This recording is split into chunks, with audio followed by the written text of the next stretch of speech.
Hey guys, itaewon Sammy here, King of Gangnam Sammy. I am back. It is a beautiful, beautiful Wednesday, I think it is. I just outside in front of my place. That's my apartment there. I live in a small street out here in Gangnam. I'm just gonna walk to work, walk to the subway station. So I have two subway stations that I live near, between line 2 and line 9. And since I work on line 9, I just walk about 7 minutes to line 9, and I can walk about 3 minutes to line 2.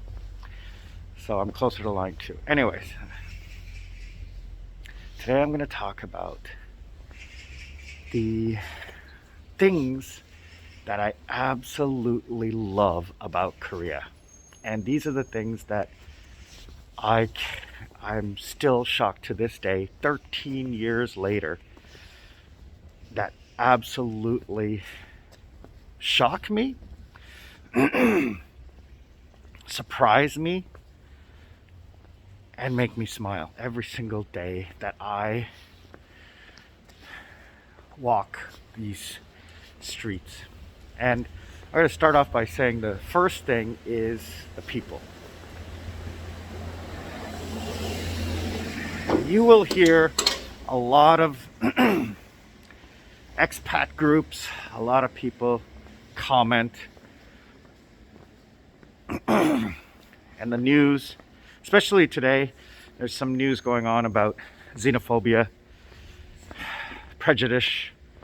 prejudicial rules and guidelines for foreigners, and just plain, people say racism, but it's more along the lines of ignorance and the fact that South Korea is 98% Korean. There's not a lot of foreigners in this country. So the exposure to foreign influence in communities is very minimal. When government does things, they do it to please the voters. And the voters are Korean, 99.9% Korean. So if you take that into account, which I do, and I respect and I understand, and I can also understand everyone else's opinion about the perceived xenophobia or unfair treatment of foreigners. But I'll tell you this, in the 13 years that I have been here, as a man, as a visible minority, I've never experienced any type of racism, prejudicial treatment, or anything like that. Now, I lived in a rich area. I'm older. My jobs have always been in the executive sector, so maybe I'm isolated. But I do go out in public. I've never, and I understand Korean, so if somebody made a comment, I would have heard it.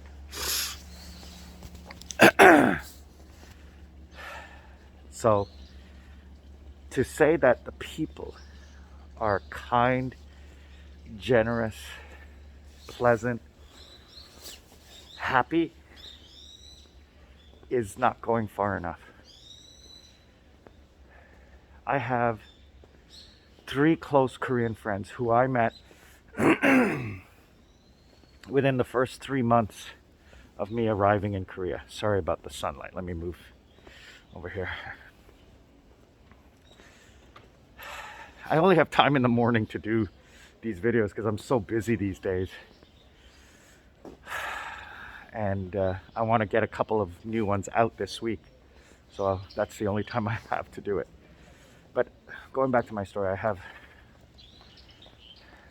3 close friends that I met very shortly after I got here. My good friend Johnny, who a lot of you know, he's like my brother. We've been roommates, business partners, we're great friends.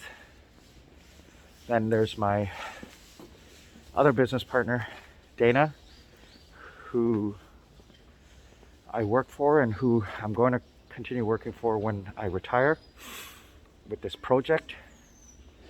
She's actually been to Sri Lanka twice with me to visit my family. I'm actually a special guest at her middle sister's wedding in 2 weeks, which I'll take pictures of and talk about. Korean weddings are very interesting. We'll talk about that later. And then another great friend, my friend Brad, that's his American name. He is older than me. I was introduced to him by another friend who I also know for a long time, but he's not that close. He's just more of an acquaintance. So basically, these people have been involved in my life and taken really good care of me.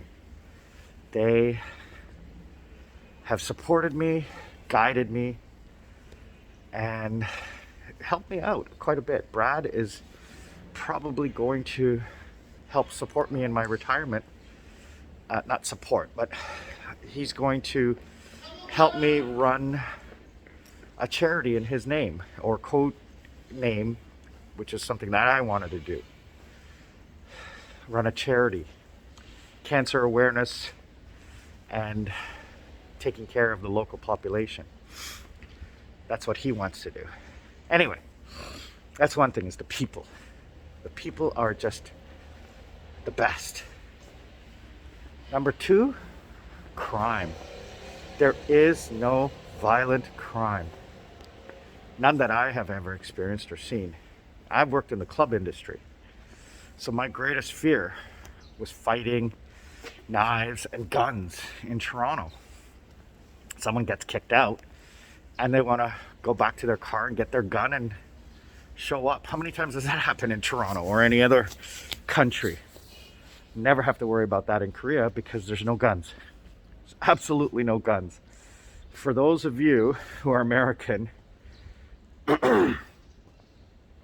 would be really interested in knowing that Korea had more guns than anyone post 1950 after the war. Everyone had a gun. They were everywhere. You just find them lying in the fields. And we're not just talking rifles or stuff like that. We're talking about real guns, machine guns, handguns, weapons of war. And in less than 20 years, Korea got rid of all of them. To have a weapon in this country, you have to go through a huge application process. Once you get it, you can't keep it. It has to be stored at the police station. Machine guns are illegal. We're talking shotguns and very small rifles. Handguns, not possible. So to be able to possess this, you have to go to the police station where it's stored and you sign it out.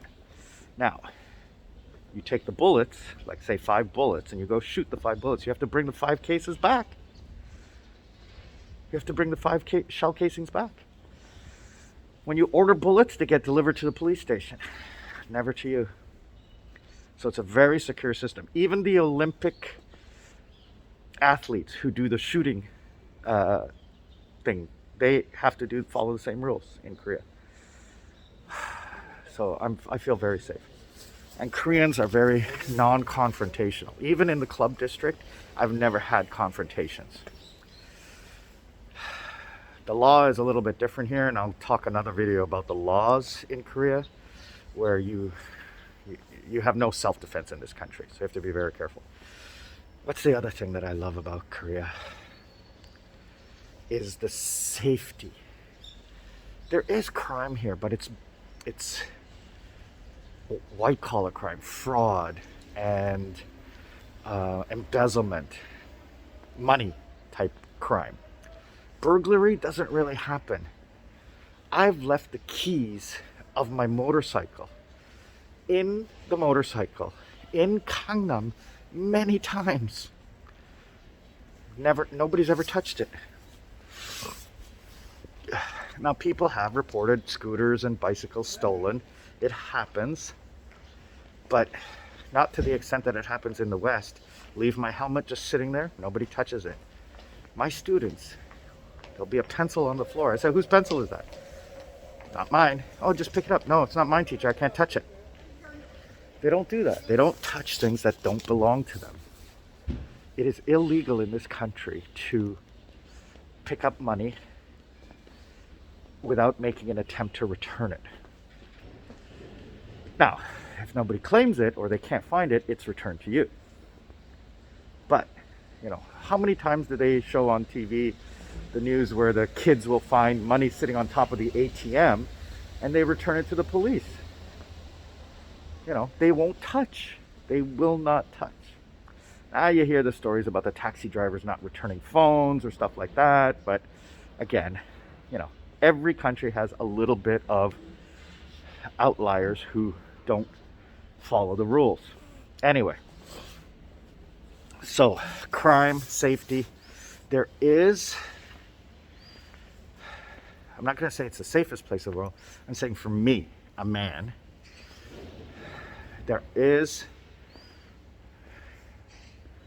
I got to be careful what I say. Here we go.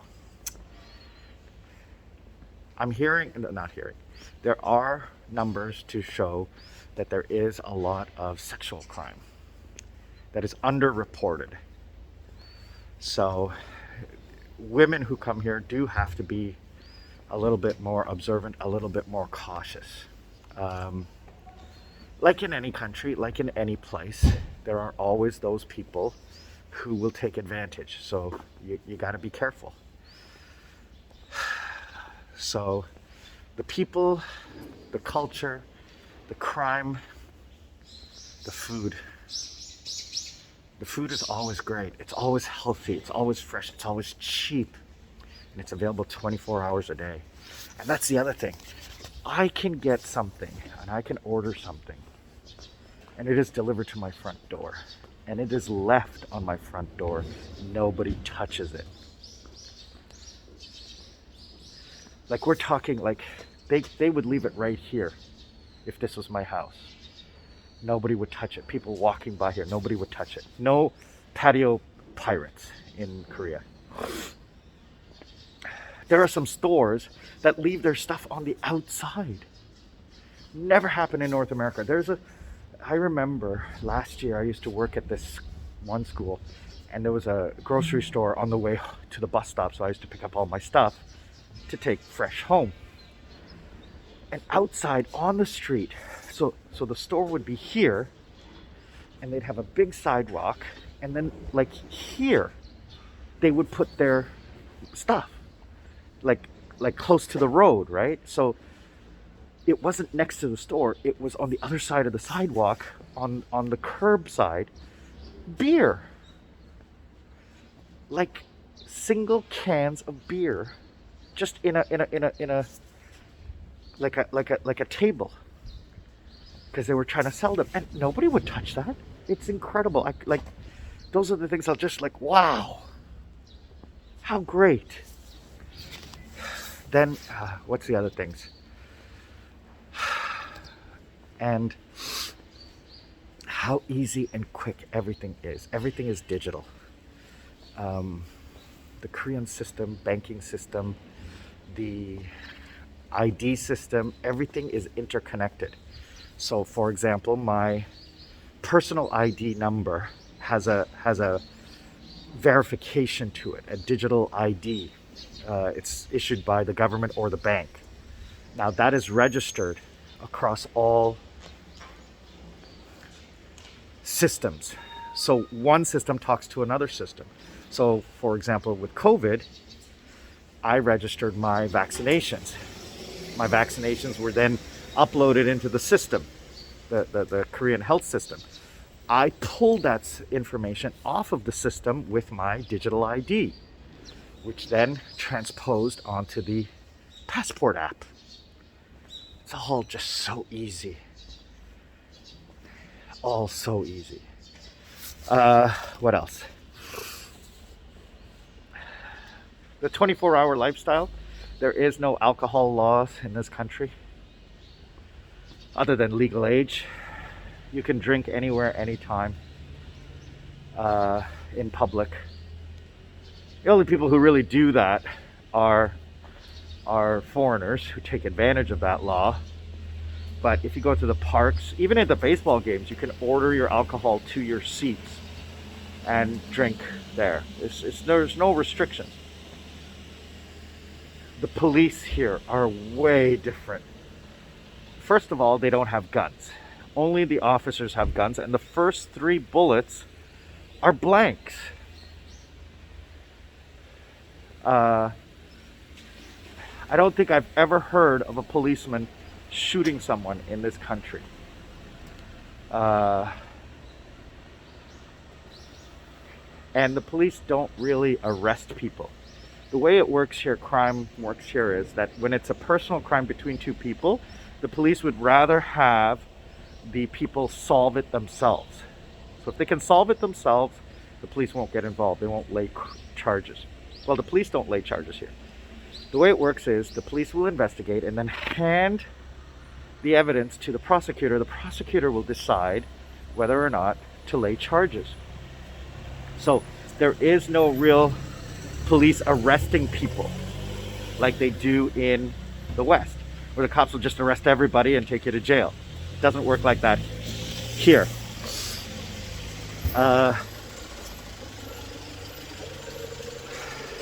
I've seen people push police get away with it because the police here treat people with respect, and they understand that in a stressful situation like that people will make mistakes. You touch a police officer in the United States, you get the shit kicked out of you, right? So that is another big difference. Not scared of the police. So, you know, that surprised me. That caught me off guard. I guess that's it. I don't really have much else to say other than the lifestyle. The lifestyle is just so simple and easy. And I guess the main reason behind that is just because I am very, very lucky. I am so lucky in the jobs I got, the place I got, the friends I made. Other people don't have it so easy. I've heard horror stories. I belong to a couple of Facebook groups that I moderate, and I see the people who are having hell trouble. So, you know, there is that situation, or those situations where people are not having a good time here, financially, emotionally.